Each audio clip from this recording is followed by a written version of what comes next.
Hello everyone! Thank you for watching It's All About Chokay in Turkey. And for today's video guys, napakasaya ko ngayong araw nito dahil solo ko ang bahay. Wala nga po ang aking mga amo. Kaya naman guys, matagal ko nang kinikrave to. At kahit na nasa Pilipinas ako nung nagbakasyon ako, hindi ko talaga natikman ang ulam na to guys. Dahil lagi nga kami nasa labas. Kung hindi man nasa labas, may mga okasyon kami. Kaya naman guys, ngayon, magluluto ako ng isa sa mga favorite ng mga Ilocano. Wala nga pong iba kundi ang dinengdeng. Ayan guys, meron nga akong dala dito sa Turkey ng bagong isda. At ang tagal-tagal na guys, mga 2 months na akong nakabalik dito pero hindi ko pa talaga siya nagagalaw. At marami pa akong Filipino product na bit dito sa Turkey na hindi ko pa talaga guys nagagalaw. Especially nga yung mga bagoong tuyo na yan. Hindi naman natin agad-agad maluluto yan sa loob ng ating mga amo. Dahil ayaw nga nila yan guys. Alam ko, alam nyo yan. So, ngayon may chance ako. Kaya tara guys, magluto tayo na dinengdeng! So, ito nga lang guys, yung gulay na parang gagawin kong pinakbet or dinengdeng or whatever you called it. So, eto, meron na akong sitaw for the first time guys. Nakakita ako sa kanilang market or yung tinatawag nilang bazaar or marketplace. So, ayan. First time ko talaga guys na nakabili. So, medyo hindi na siya fresh kasi ang ginawa ko, dahil nga talagang sinakto ko na aalis yung aking mga amo. Kaya naman guys, pinrosen ko siya. Nilagay ko siya sa freezer. Tapos meron lang akong isang pirasong talong at yung kabak na tinatawag nila or yung tinatawag nilang zucchini, lady finger na na sili. At ito guys, ito talaga yung ang tagal ko nang gustong matikman ito or tumikim nito. Bagong isda nga guys, from La Union ko pa siya nabili. Dala-dala ko siya nung nagbakasyon ako and lalagyan ko rin siya ng magic sarap. At ito guys, hindi ako madalas na nagluluto ng isda dito. Meron silang special na isda na talagang niluluto lang dito sa bahay. Kung hindi salmon, ito yung tinatawag nilang lebrek na malaki talaga. So ito guys, talagang nagki-crave lang ako sa isda last time. So nagprito ako at yung hindi ko naubos, pinrosen ko rin siya, nilagay ko rin siya sa freezer. And meron akong konti na lang natira, yung spinach. Marami to guys, half kilo ang binili ko. Kaya lang, hindi ko siya nilagay sa ref. Nilagay ko lang siya sa gilid. So, nabulok na yung iba. Pinili ko lang talaga guys yung pwede ko pang magamit.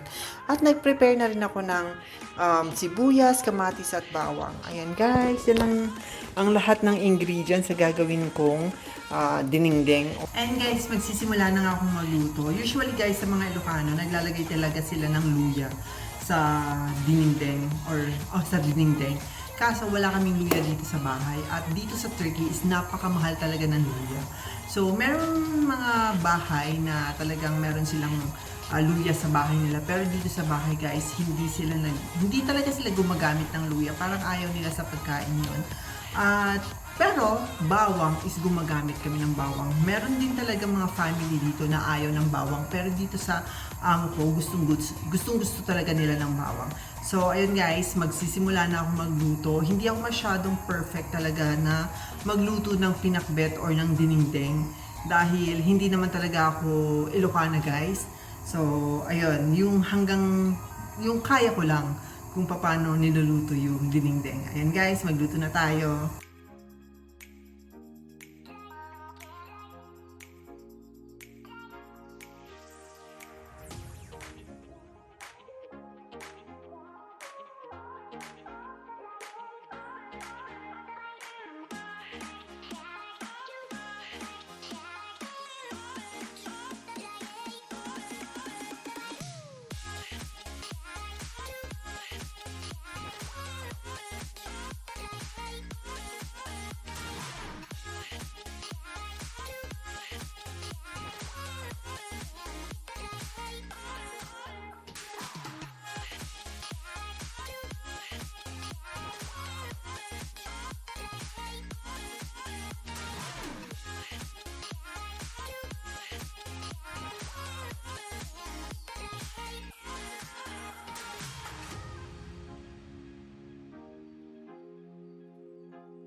paano magsaya guys? Makakakain na ako ng paano magsaya guys kapag nakapagluto ng kinikrave mo, lalong-lalo na kapag ang food ay may bagoong Oh my or may God. daing. Ayan talaga yung hindi natin makain pag nasa loob tayo ng mga bahay ng amo. Pero since wala nga sila ngayon, kaya naman ang saya-saya.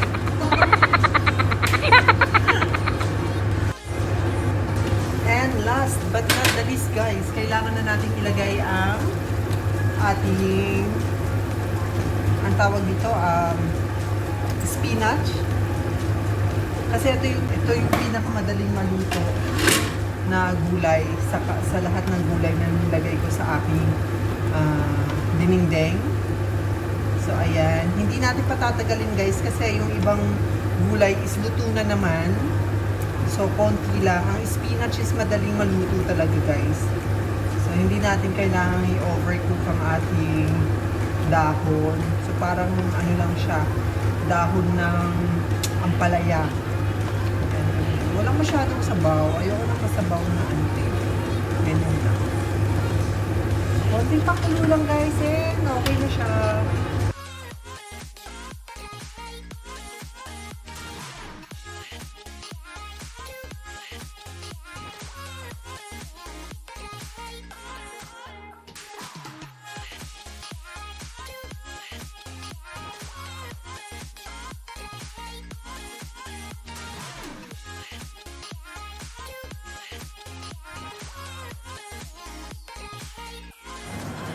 Ayan na guys, luto na. So, hintayin ko na lang maluto ang aking sinaing. Nagsaing na rin ako guys para naman ready na ako for my lunch. At ito nga guys, meron pa akong daing na bisugo na dala-dala mula nung galing pa sa Pilipinas nung nagbakasyon ako. So, hindi ko pa siya talaga natitikman since dumating ako. Nasa magdadalawang buwan na rin ako na nandito sa Turkey, pero ngayon ko lang siya bubuksan. As you can see guys, nakasealed pa talaga siya. So, kasi nga guys, ang hirap eh. Lalo na pag, di ba, alam naman natin mga Pilipino na sa ibang bansa ayaw talaga nilang maaamoy yung daing, tuyo na para sa ating mga Pilipino is heaven talaga pag aamoy mo sa kapitbahay or even sa bahay natin kapag nagluluto tayo. So talagang very careful talaga ako. Parang pag may mga ganitong chances lang na wala sila sa bahay, dun lang ako magluluto. Kaya saya-saya ko ngayon guys dahil finally matitikman ko na rin itong bisugo na daing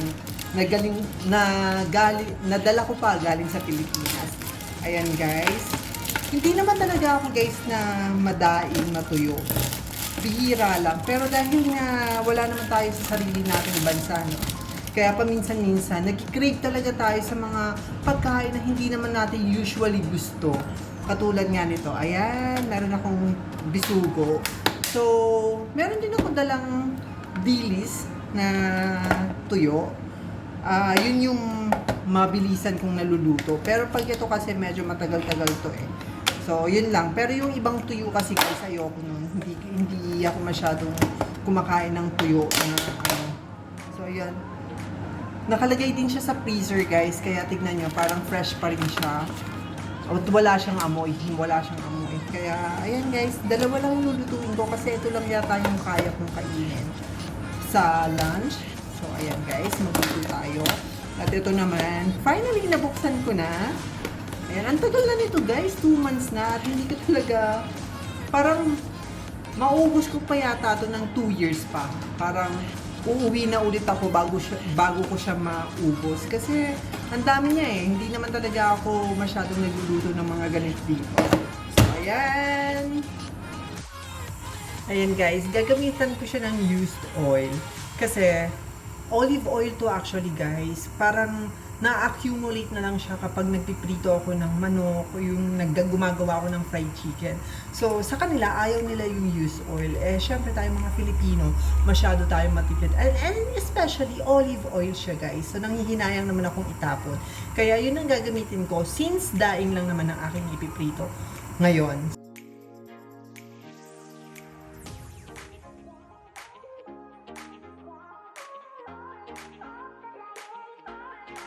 Oh my God guys, ito na nga guys, this is it. Ito na po nga ang aking naluto na dinengdeng. At ito, ang sarap-sarap guys. Diyos ko po guys, ito talaga yung gusto kong makain. Matagal na. Ayan, pinirito ko ulit yung mga natira kong maliliit na isda. Ayoko talaga guys ng maliliit, kaya naman pag ganyan, tinotoast ko talaga siya para madali siyang kainin. At ayan na nga guys, naghiwa rin ako ng sibuyas at kamatis. At tignan nyo naman guys ang aking rice. Talaga namang pangmalakasan guys. Ayan. Ayan guys, kain na tayo guys. Sa lahat po ng mga manananghalian, maghahapunan, or magbe-breakfast pa lang, kain po tayo, happy meal. So, very happy po ako ngayon. Hindi ko alam kung magagamit ko itong kutsara at tinidor. As much as possible, talagang gusto kong magkamay. Naghugas na rin ako ng aking kamay. Pero dahil nga bagoong kasi at tuyo, parang hirap siyang, ang hirap matanggal sa kamay. Pero, let's see guys. Kain! Kain, kain!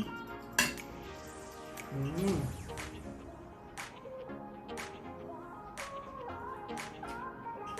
Mm.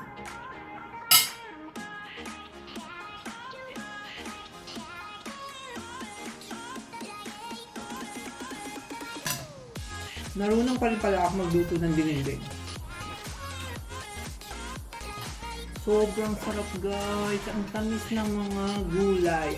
Actually guys, hindi lang ito yung talagang gulay na usually hinahalo natin sa dinengdeng, sa pinakbet. Pero ito lang yung available dito sa Turkey. Actually, napakaswerte ko dahil nakahanap ako ng sitaw. Wala talaga dito guys. 7 years na ako dito sa Turkey, pero ngayon pa lang ako nakakita ng sitaw dito. Meron sa ibang lugar, pero dito sa Eskişehir is ngayon lang ako nakakita.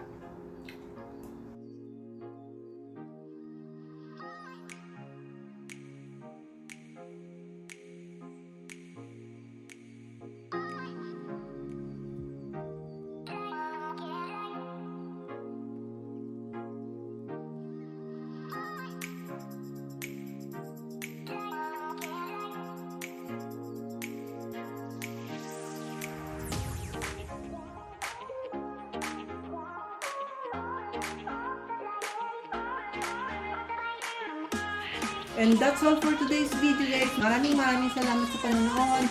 See you on my next vlog.